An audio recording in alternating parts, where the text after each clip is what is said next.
ಇಬ್ಬರ first meet ಎಲ್ಲಾಗಿತ್ತು ಅಂತ, ಎಲ್ಲಿ ಮೀಟ್ ಆಗಿದ್ರಿ ಫಸ್ಟ್, ಅವರನ್ನ ಎಲ್ಲಿ ನೋಡಿದ್ರಿ ಅಂತ, ಮಾನಸ್ ಅವರು ರಂಜಿತ್ ಅವ್ರನ್ನ? ಇಲ್ಲ ನಾನು ನೋಡಿ ಇಲ್ಲ, ಜಸ್ಟ್ ಒಂದು ಮೆಸೇಜ್ ಹಾಕಿದ್ದು. ಸೊ ಆ ಮೆಸೇಜ್ ಮುಖಪರಿಚಯನೇ ಇರ್ಲಿಲ್ಲ. we didn't know each other. ಮತ್ತೆ ನಂಬರ್ ಹೆಂಗ್ ಸಿಕ್ತು, ಹೆಂಗ್ ಕಲೆಕ್ಟ್ ಮಾಡ್ಕೊಂಡಿದ್ರಿ? ಮೇಡಮ್ ಅವ್ರದ್ದು ಫೋಟೋ ಒಂದು ಬಂತು, ಲೈಕ್ಸ್ ಕಳಿಸಿದೆ. ಹ. ಮೇಡಮ್ ಅವ್ರು 24 hours ಆದ್ಮೇಲೆ ಮೆಸೇಜ್ ಹಾಕಿದ್ರು, Okay. I saw you in Bigg Boss ಅಂತ. ಇಲ್ಲ ಮೇಡಮ್, ನಾವು ಒಂದು 2 ವರ್ಷದ ಹಿಂದೆ ನಿಮ್ಮ ಫೋಟೋ ನೋಡಿದ್ವಿ ಅಂತ ನಾವು ಹೇಳಿದ್ವಿ. ಓಕೆ. ಆಮೇಲೆ ಒಂದು ಆಫ್ಟರ್ ವೀಕ್ ಅನ್ಸುತ್ತೆ, ಹ್ಮ್. ನಾನು ಇಲ್ಲ ರಾಜ್ ಕಪ್ಗೆಲ್ಲ ಹೋಗ್ಬೇಕಿತ್ತು. ಸೊ ರಾಜ್ ಕಪ್ ಎಲ್ಲ ಮುಗಿಸ್ಕೊಂಡ್ ಬಂದ ಮೇಲೆ directly I wanted to surprise her. ನನ್ನ ಕಾಸ್ಟ್ಯೂಮ್ ಥರ ಡಿಸೈನ್ ಮಾಡ್ತೀರಾ ಕೇಳೋಣ ಅಂದ್ಬಿಟ್ಟು.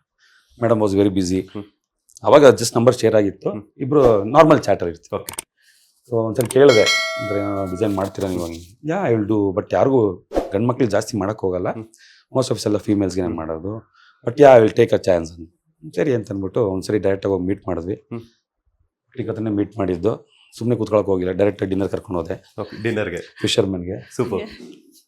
ಸೊ ಫಿಶರ್ಮನ್ಗೆ ಡಿನ್ನರ್ ಕರ್ಕೊಂಡೋಗಿ ಲೈಟಾಗಿ ಒಂದು ಬ್ರಂಚ್ ಟೈಪ್ ಮಾಡಿಕೊಂಡು ಬಂದ್ವಿ. ಮೇಡಮ್ ಅವ್ರಿಗೂ ಬ್ಯುಸಿ ಇದ್ರು. ಸೊ ಸಾಯಂಕಾಲ ಒಂದು 8-9 o'clock ಯಾವುದೊಂದು ಮೀಟಿಂಗ್ ಇತ್ತು ಅಂದ್ಬಿಟ್ಟು I dropped her and I came back.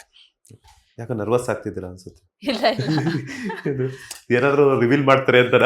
No no no no nothing ಆ ತರ ಅಲ್ಲ, ನೀವ್ ಹೇಳ್ತಿದ್ರೆ ಅವ್ರು ನಿಮ್ ಕಡೆ ನೋಡ್ತಾರೆ, ಇನ್ನೇನ್ ಹೇಳ್ತಾರೋ ಅಂತ. ಇಲ್ಲ, ಅವ್ರು ಹಂಗೆ ಅವರು, ನಾನು ಏನೇ ಮಾತಾಡ್ತೀನಿ, ನಾನು ಎಲ್ಲೇ ಕೂತೀನಿ ನನಗೆ ನೋಡ್ತಾ ಇರ್ತೀನಿ, ಅದು ಬಿಟ್ಟು ಇನ್ನೇನು ಮಾಡಲ್ಲ. ಓಕೆ. ಲೇಟೆಸ್ಟ್ ಹಾಗೂ ಇಂಟ್ರೆಸ್ಟಿಂಗ್ ಸುದ್ದಿಗಳಿಗಾಗಿ ಬಾಸ್ ಟಿವಿ ಕನ್ನಡ ಚಾನೆಲ್ನ ಸಬ್ಸ್ಕ್ರೈಬ್ ಮಾಡಿ. ಹಾಗೆಯೇ ಬೆಲ್ ಐಕಾನ್ ಪ್ರೆಸ್ ಮಾಡಿ.